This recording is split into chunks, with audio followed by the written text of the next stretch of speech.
results from the sugar seized by the multi-agency committee, KEBS will undertake the following measures immediately. A, cause in motion the process for immediate testing of the remainder 4% of the seized 1,319,668 bags, that is 53,317 bags, that were not sampled to confirm compliance with the standards in view of the high failure rate of the sampled bags at 66%, and take appropriate action immediately. B, in consultation and coordination with other relevant government agencies, cause in motion the process of immediate destruction of all the sugar consignments that have not met the standards as shown above in strict compliance with the applicable law. And C, cause in motion the process of immediate release of the bags that have been tested and certified to be compliant with the standards to their owners and appropriate records kept. Sugar market surveillance and test results. In addition to the testing of the seized sugar, KEBS has drawn a total of 261 samples from 45 counties to ascertain its quality and safety. From these samples, KEBS has tested 82 samples representing 28 counties. The test results from the market surveillance samples show that the 1 samples out of 82 samples tested, that is approximately that 8% failed the KEBS test, while 51 samples out of the 82 samples, approximately 62% passed the test.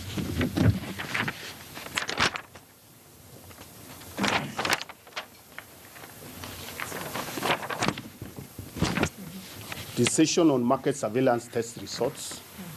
In view of the results from the market surveillance samples, KEBS will undertake the following measures immediately.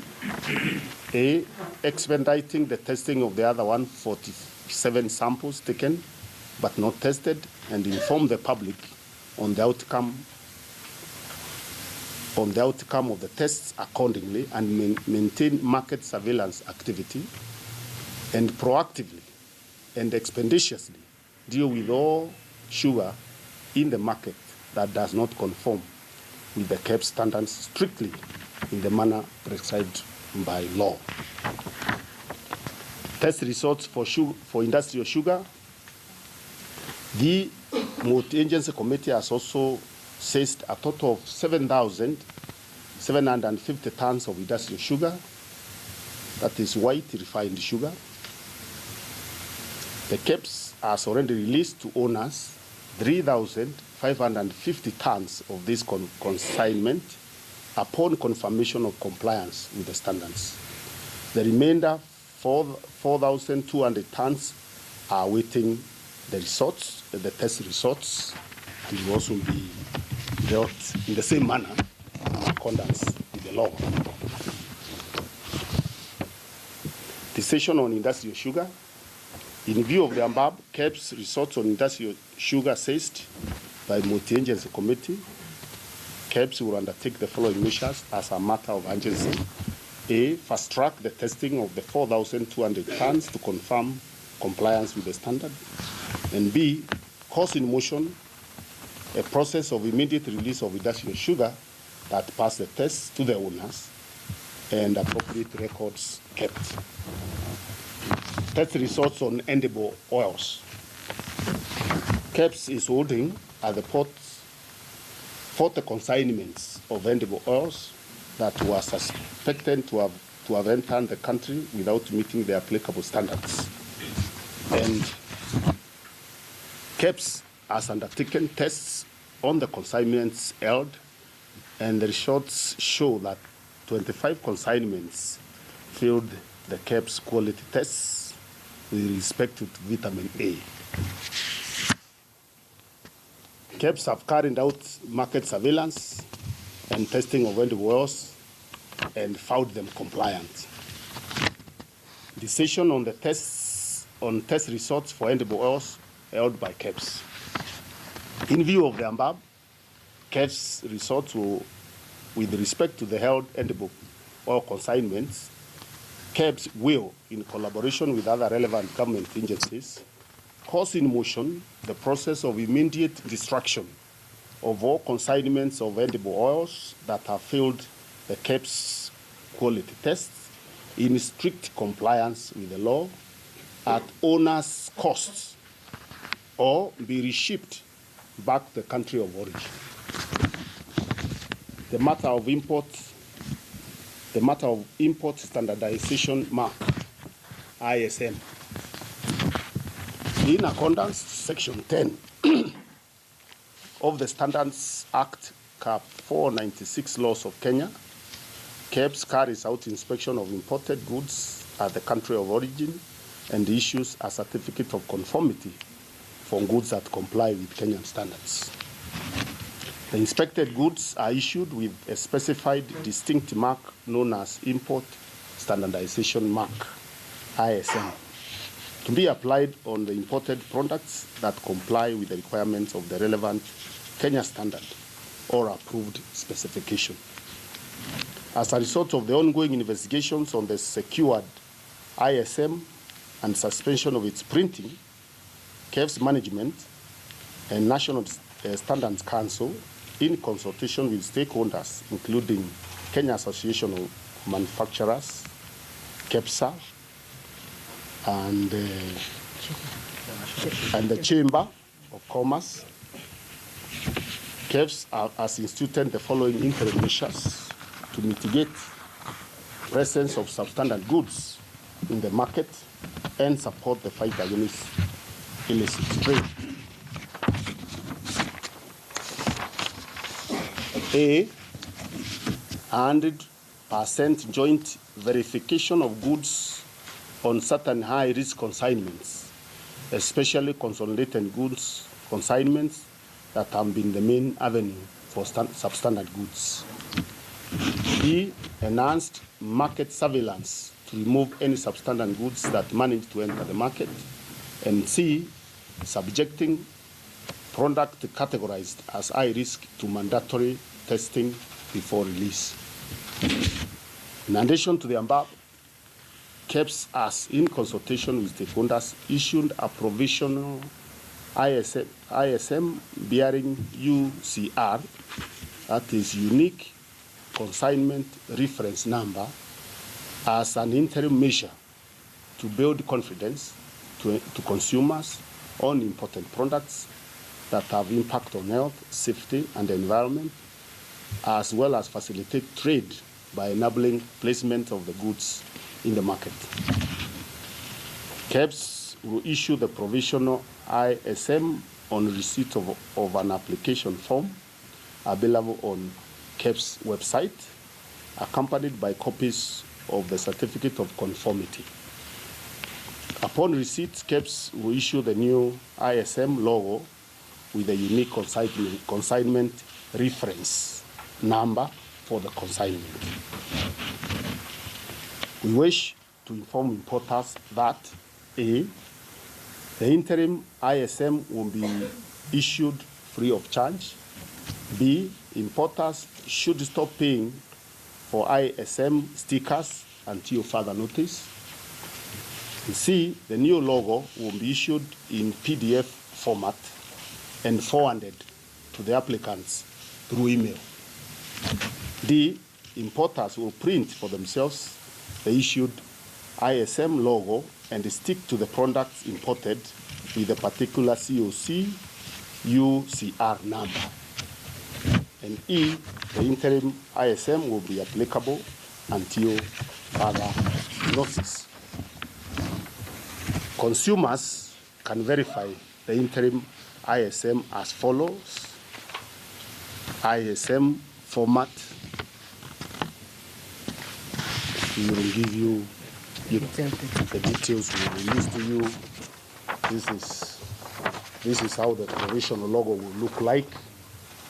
And as we have said, this is an interim arrangement for us to be able to deal with the challenges of importers who are, waiting for the standard mark for them to be able to import their goods and offload them into the market without any danger that may be occasioned to the consumers if there is no standardization mark. So this is an interim arrangement that is going to obtain for a short period as we make decisions on the long term. So I'm sure consumers will be able now to identify those goods by checking as to whether this particular logo is on those products. And the format specifications are also here. These are the format specifications. This is how it will be formatted, and the specifications that you'll find are also here.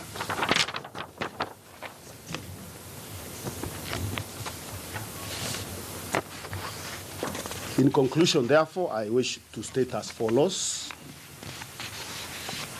A, trade in counterfeit, contraband, and other illegal merchandise is a real threat to our economy in addition to affecting our health, safety, and the environment. Consequently, firm and sustained measures will be taken on anyone involved in illicit trade, and genuine business people are forewarned to keep off these activities because the consequences for anyone caught will be extremely costly. In order to have a steady, consistent attention on this matter, the multi-agency committee will intensify their activities until the vice is completely vanquished. This is a battle the government from the very top is committed to win. And there is need to develop linkages and the collaboration between the different government agencies and the industry, especially in information sharing, with the aim of eliminating substandard, contraband, counterfeits, and all illicit goods. Thank you very much.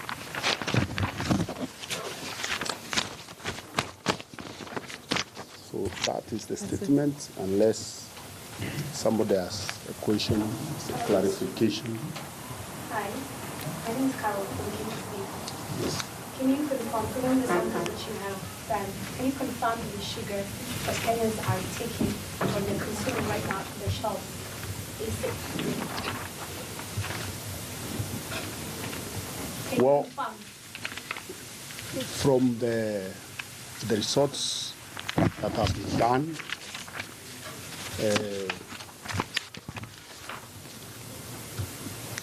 we've already given you the tests that have been done. The sugar that has failed the test is already in warehouses. It is already seized. It is not in the market. It is being destroyed, and we have already given you the indication that the destruction is supposed to be done in complete compliance with the law and the processes of destroying that sugar. So the sugar that is stored in the seized consignment that comply with the standards will be released to the public. So that is the position. Across the country, surveillance was done by the multi-agency committee. Across the country, samples were taken. Tests have been done. We have given you the specific statistics of what has failed the test and what has complied. Those goods that are already seized, they are already in the store. So what will be released to the public is what is safe for the public that meets the standards. What does not meet the standard is going to be destroyed.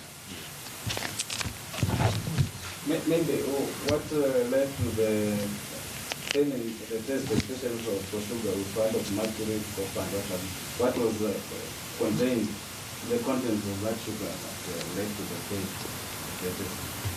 test?